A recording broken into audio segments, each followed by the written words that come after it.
Isso. Como diria o Chaves, é hora do nosso novamente. Vamos lá, gente. Continuamos conversando sobre a carta de Paulo aos Efésios. Deixa eu me arrumar aqui, tudo bacaninha, para poder colocar essa tela no ar e aí a gente acompanhar tudo que está acontecendo aqui, você acompanhar melhor essa conversa, já que a ideia é esclarecer. Né? Estamos aqui para esclarecer e não para complicar. Acho que era o Chacrinha que dizia isso. Bom, ontem nós andamos em cima do capítulo 5, falamos algumas coisas muito importantes, mas o tema básico de ontem, a conversa, melhor dizendo, básica de ontem, foi no versículo de número 18, que é esse aqui, olha. Não se embriaguem com o vinho que leva à libertinagem, mas deixem-se encher pelo Espírito Santo, ou pelo Espírito, né? Bem, quero lembrar que ontem nós dissemos que não há base bíblica nenhuma para que se usem para alguém utilizar esse versículo, e dizer que o crente não pode apreciar uma bebida alcoólica. Por que eu estou dizendo isso de novo? Não é porque eu sou propagador, não é, de uma caipirinha ou qualquer coisa do tipo. Por favor, não é essa a ideia. Só que o texto bíblico tem que ser lido na maior honestidade possível. Esse é o papel de alguém que vem, como eu que estou aqui diante de uma tela, diante de uma câmera, falando com você que está me assistindo aí não sei aonde.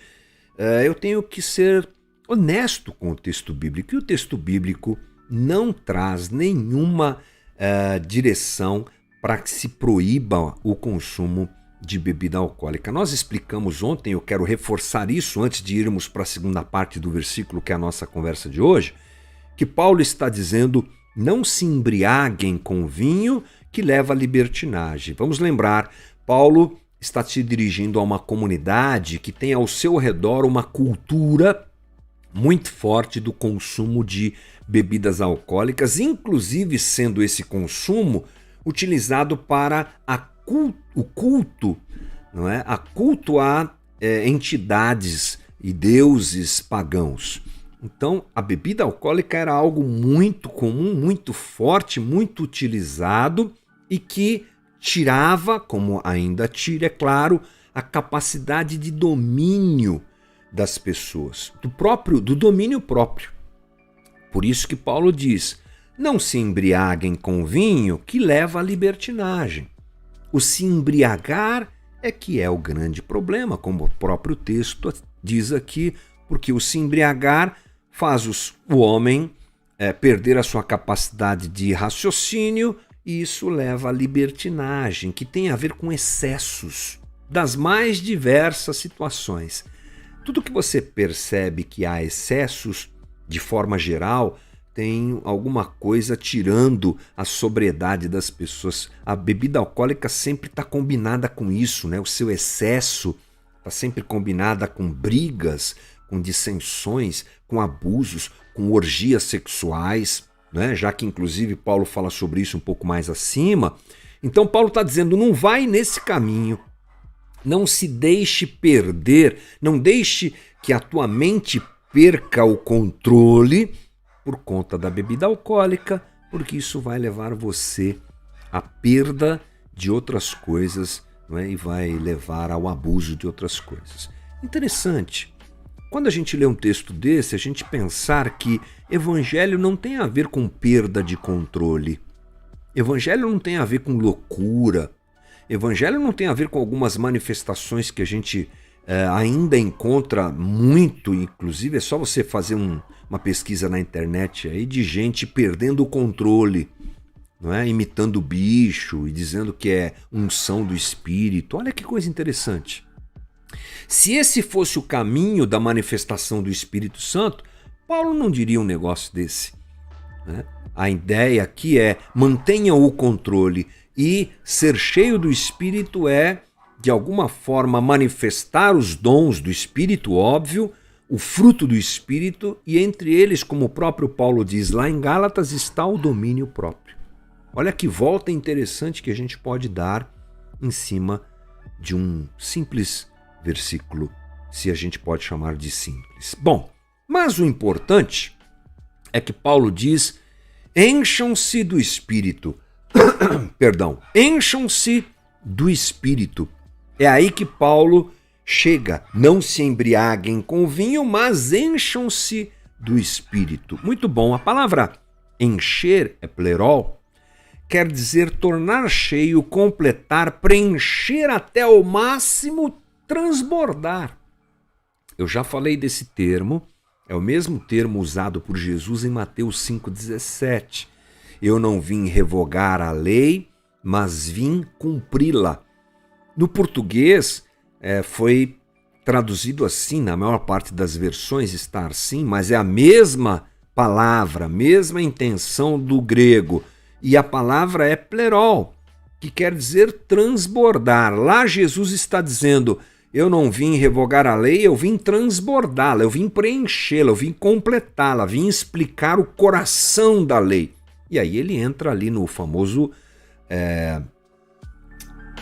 Sermão do Monte, né, que nós conhecemos tão bem, onde ele realmente transborda a lei. Aqui Paulo usa o mesmo termo para dizer: sejam cheios do Espírito, não é? Torne-se cheio, encha-se do Espírito, transborde.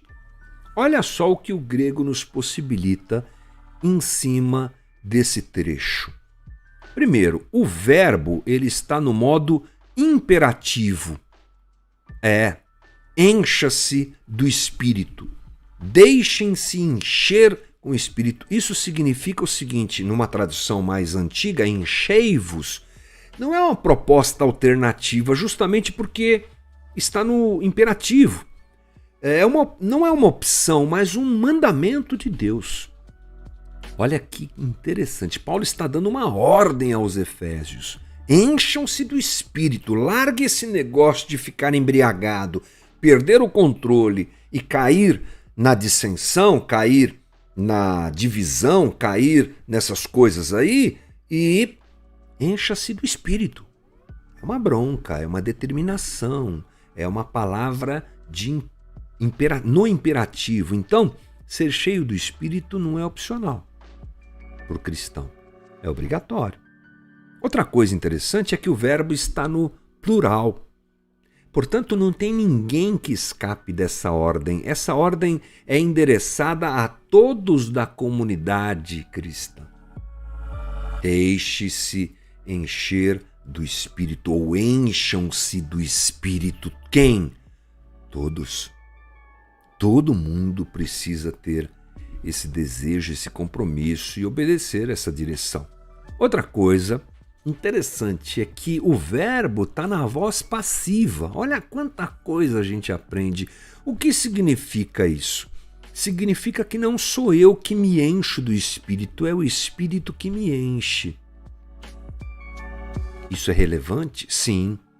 O sentido da frase, portanto, é: deixai o Espírito vos encher. Isso faz a gente entender que não somos nós que manipulamos o Espírito. E há muitas manifestações no meio evangélico hoje que têm essa característica, que tem esse tipo de apresentação. É o profeta sendo gerente, diretor e comandante do Espírito Santo. E ainda usam alguns versículos meio fora de contexto, para justificar isso, dizendo que o Espírito está sujeito ao profeta. É um perigo isso. Quem determina as coisas é Deus e quem faz as coisas é Deus. Sim, é uma ordem de Paulo. Aí você fica pensando, então, como é que eu vou ser cheio do Espírito? É uma ordem para que a gente se esvazie. E quem nos enche é Ele. É uma ordem para que a gente diminua na nossa vontade e se manifeste a vontade dele em nós. É uma ordem para a gente criar relacionamento com Deus e nos esforçarmos nisso, praticando as disciplinas espirituais, o jejum, a oração, a leitura bíblica, a comunhão, o interesse pelas coisas de Deus, como a gente costuma dizer, que vai fazer com que o Espírito nos encha. E em último, o verbo está no tempo presente contínuo. Uau! Subentendendo, então, que devemos fazer isso constantemente. Não é uma coisa que você faz numa experiência só, mas é alguma coisa do dia a dia, da vida colocada diante de Deus. Quando? Todos os dias. Então, em um verbo, nós temos o modo imperativo, faça, é uma ordem. O verbo está no plural. Quem é que deve se encher do Espírito? Todo mundo. O verbo está na voz passiva. Eu vou procurar que o Espírito me encha, então. E o verbo está no presente contínuo, sempre. Quando? Sempre. Ser cheio do Espírito, portanto, é uma determinação divina que engloba tudo isso. Um novo homem ou uma nova mulher não deve perder o controle da mente para nada, mas deve se entregar ao Espírito Santo para ser cheio dele e por ele. É o resumo que a gente pode dar dessa conversa de Paulo até aqui, o versículo 18. Mas, rapidamente, Paulo apresenta o resultado desse ser cheio do Espírito. Quando eu sou cheio do Espírito, o que acontece? Primeiro, o ambiente em que nós estamos é transformado. Se a comunidade toda vai por esse caminho, o que acontece? Diz ali o versículo 19, falando entre si com salmos, hinos e cânticos espirituais, cantando e louvando de coração ao Senhor. Quando uma comunidade, como a comunidade dos Efésios, lembre-se, Paulo está escrevendo para uma igreja, para uma comunidade. Quando essa comunidade entende que é para se largar, abrir mão de tudo aquilo que toma o controle da mente e que causa dissensão e que causa divisão, e se mergulhar em ser cheio do Espírito, o ambiente muda. As pessoas começam a falar entre si com salmos, hinos e cânticos espirituais, cantando e louvando de coração ao Senhor. O que Paulo está querendo dizer aqui? O ambiente muda, a conversa é outra.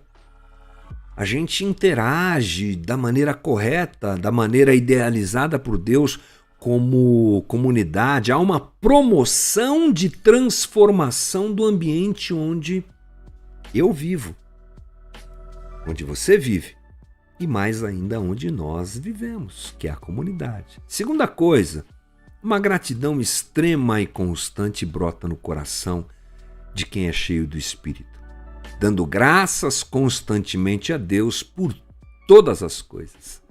Todas.